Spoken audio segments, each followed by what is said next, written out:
I don't know. Like, order of operations is something that I feel like, I'm sure there are some exceptions to this, but I feel like most people will say, yep, I'm awesome at order of operations. And then I throw a couple of examples that person's way, and they go 0 for 2. You know what I mean? So I feel like it's something that maybe a lot of us, and I would put myself in this category because I find myself every now and then having to pause and think like, okay, don't mess this up. I feel like it's something that we all need to rethink about, okay? It's easy to be overconfident with this. I don't know, do you guys get, I don't know if you guys have Google or Yahoo Mail or whatever, but I have Yahoo Mail, and on Yahoo there's like the little opening like page, you know, and many times over the last year, like they have all the little news stories and stuff, and it'll say, there'll be like a little headline, it'll say, this math problem baffled even math experts or something. And it looks something like number 5 or number 6 or something like that. And it'll challenge you. It'll say, try this math problem. You'll probably miss it like everybody else did.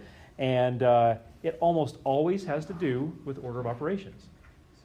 So it's kind of a universal issue. If people maybe your parents haven't done math in a while. Maybe your parents are math professors. I don't know.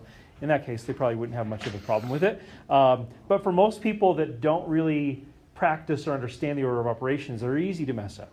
So let's take our time and go through what they mean. Do a few examples. We'll finish at the board. So have you guys heard of this way of approaching order of operations? PEMDAS. PEMDAS. PEMDAS. So this is an acronym, of course. So let's see how well you remember it. What does the P stand for? Parentheses. And we're going to be really specific. You need to do the work in the parentheses first. So if there is mathematics to be done within parentheses, you want to do that stuff first. Okay? So just because you see parentheses doesn't mean that you do something with those first. It's the work in the parentheses that you need to do. All right, then how about the letter E? Exponent, yeah. So once you've worked inside all the parentheses, you want to then work on evaluating any exponents you see. And then I've written the next 4 letters maybe a little differently than what you're used to. The M and the D. So what does the M stand for? Multiply. And the D, of course, stands for division. So because we typically say PEMDAS, not PEDMOS, right? We tend to think that multiplication comes before division, but that's really not true. They really need to be kind of done in the same step from left to right. Remember, we always go from left to right. Just the way we read, we always go from left to right. We don't do like the middle. Can you imagine if we read that way? Like the way we do math sometimes, can you imagine if you read like the last word of the sentence and then a middle word and then back towards the end and then you went back to the front and you jumped all around the sentence? Wouldn't it potentially radically change the meaning of the sentence? It really could. And so we want to always proceed just like we read, or we should be reading, from left to right.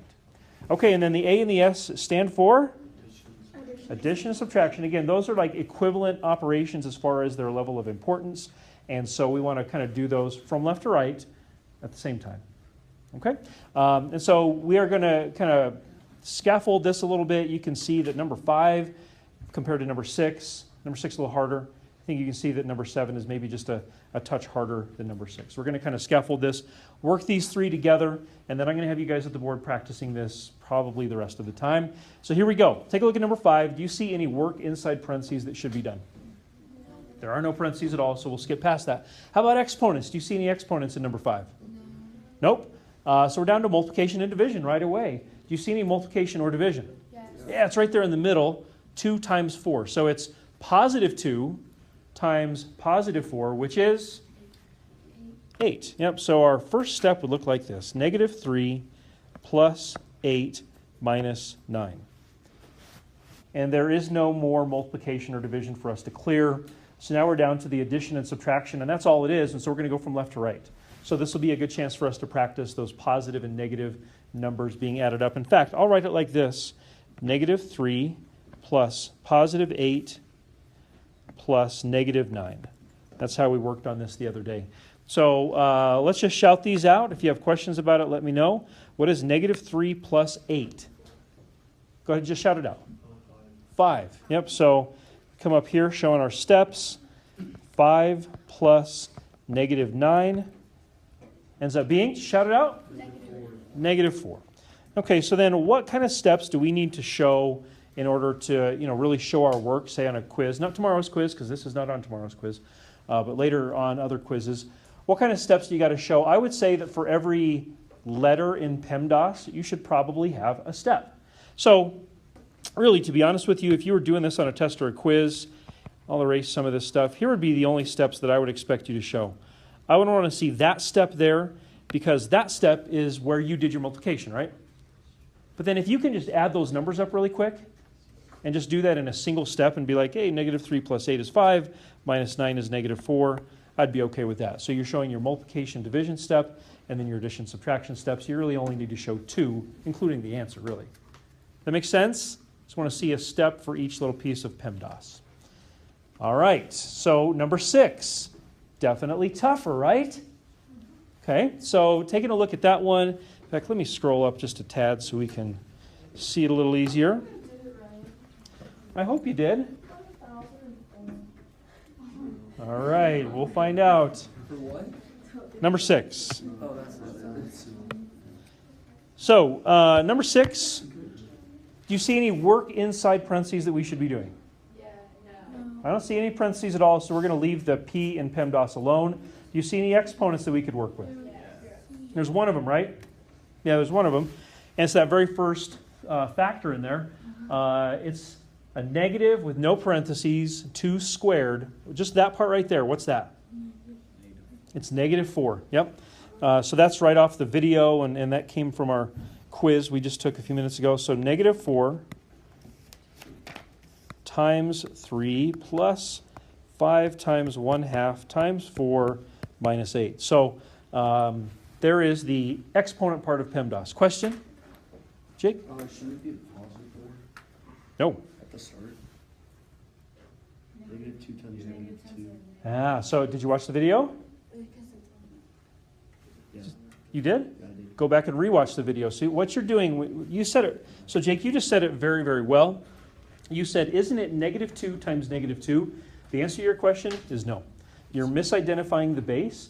When you look at that, I'll just come off to the side and do this. When you look at that expression right there, the base is not negative 2. The exponent is that 2 up there.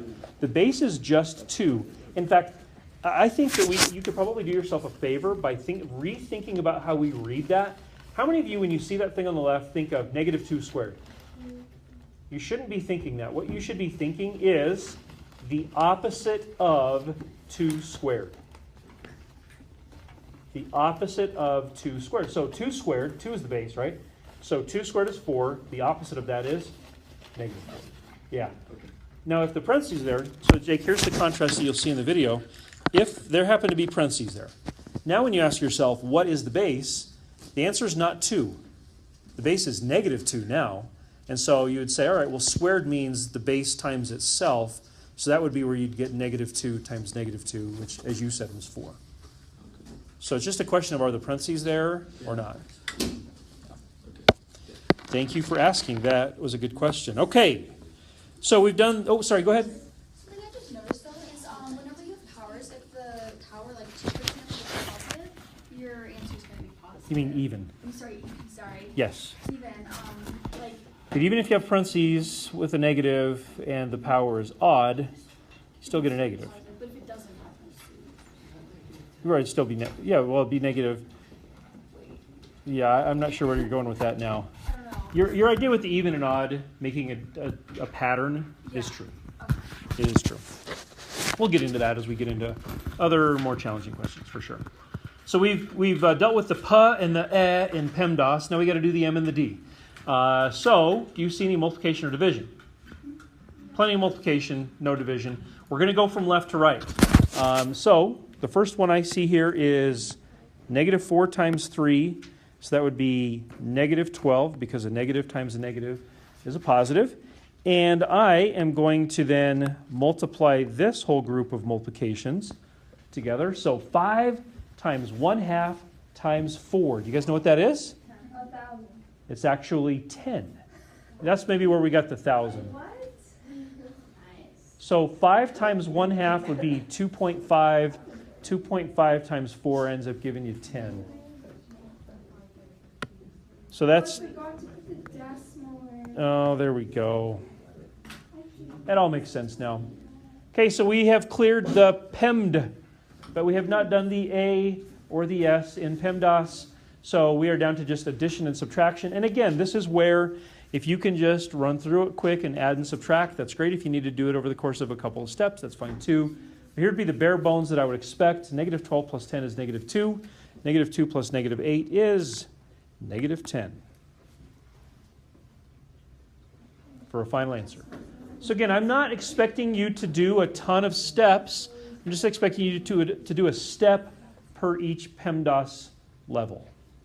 If that makes sense. Awesome. Okay, so our final example here is number 7. Have you guys noticed that so far there have been no parentheses? When you come back to school on Tuesday, we'll start putting parentheses in these. We're going to take 2 days to do order of ops. Try to get you really, really good at it. Okay, here we go. No parentheses, of course, but do you see the exponent? Isn't it really the same exponent type of a situation we had before? Yeah. So we're going to simplify that as negative 8 minus 4, and then we got times 5 plus 3 times 8 divided by 6.